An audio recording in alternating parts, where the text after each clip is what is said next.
Towns and cities within Fairfield County will join forces to implement flood prevention options. Congressman Jim Himes announced Friday morning that he has secured $300,000 in federal funding for the Army Corps of Engineers to conduct a feasibility study aimed at improving flood control in Fairfield County. So this is really the opening of a door in a very difficult budget environment where we aren't opening a lot of those doors to addressing some really difficult problems here in Fairfield County. Himes met with public works officials, leaders, and engineers from Stamford, Fairfield, Weston, Wilton, Norwalk, and other surrounding towns at the Stamford Government Center to discuss the study, which includes coastal areas that were devastated by Hurricanes Irene and Sandy and communities most frequently plagued by flooding. The officials in the room today, they now need to come together and say, okay, who's going to work with the Corps of Engineers and split the cost with the Corps of Engineers to come up with the projects that we can do. It's a 50-50 split,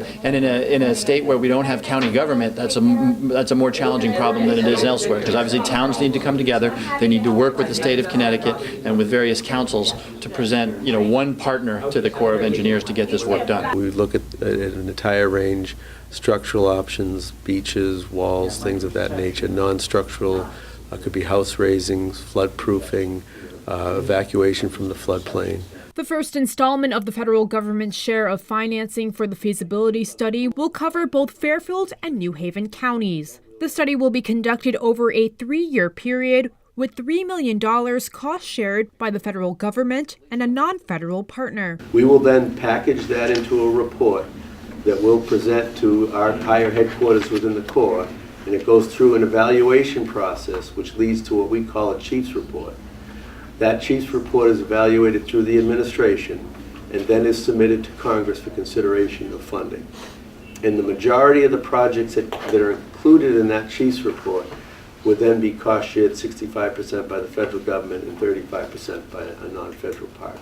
Superstorm Sandy cost the state more than $360 million in damage. Himes says there are many areas within the city of Stamford alone that are most vulnerable to flooding. When Sandy came through, we got a pretty good illustration of where there are flooding difficulties. And of course, in Stamford, Chopin Point, where you had low-lying areas that were very severely threatened. But more broadly speaking, even the downtown area in Stamford, because of the river there, it can also flood. And in particular, there are already flood mitigation devices in Stamford, and you want to make sure those are working well. Otherwise, you can have a real problem in the downtown. In Stamford, I'm Priscilla Lombardi for It's Relevant News.